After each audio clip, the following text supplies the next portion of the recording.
दोस्तों कल्पना कीजिए कि अगर आपके फेफड़े अचानक काम करना बंद कर दे तो क्या होगा। घबराइए नहीं, लेकिन हम जिस ग्रह पे रहते हैं उसके भी फेफड़े होते हैं। जी हाँ दोस्तों, आप सही सुन रहे हैं, हम जिस ग्रह पे रहते हैं उसके भी फेफड़े होते हैं और ये फेफड़े हैं जंगल।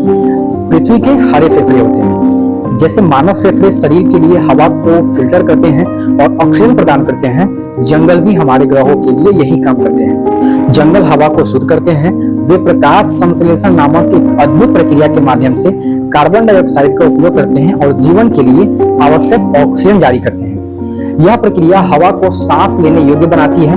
सोचिए, 1 हेक्टेयर जंगल सालाना 18 लोगों के लिए ऑक्सीजन की आपूर्ति कर सकता है। यह केवल स्वच्छ हवा नहीं, यह जीवन का आधार है।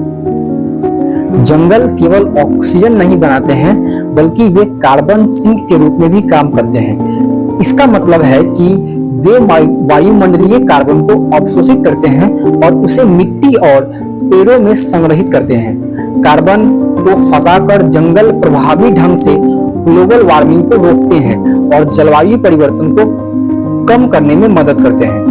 वे तापमान नियंत्रण में भी सहायक होते हैं। वाष्पोत्सर्जन के माध्यम से वे शीतलन भी प्रभाव पैदा करते हैं। इसके अलावा वे जल वाष्प जारी करके बादल निर्माण और वर्षा में भाग लेते हैं, जिससे वर्षा के पैटर्न नियंत्रित होते हैं। जैसे अमेज़न वर्षा वन, जिसे ग्रह के फेफड़े कहा जाता है, वायुमंडल की लगभग 20% ऑक्सीजन उत्पन्न करता है और दुनिया के मौसम के पैटर्न को प्रभावित करता है।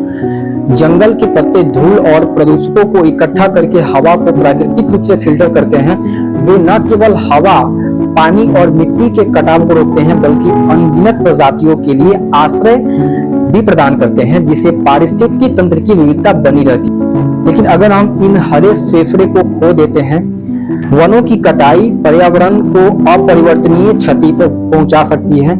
इससे कार्बन डाइऑक्साइड का स्तर बढ़ेगा, जलवायु परिवर्तन तीव्र होगा, ऑक्सीजन उत्पादन घटेगा और वर्षा के पैटर्न बाधित होने से सूखा या बाढ़ भी आ सकता है।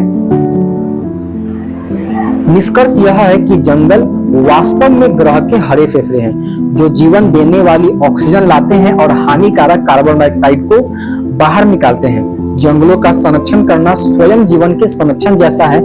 इसके लिए हमें वनीकरण और पूर्ण वनीकरण को प्रोत्साहित करना चाहिए।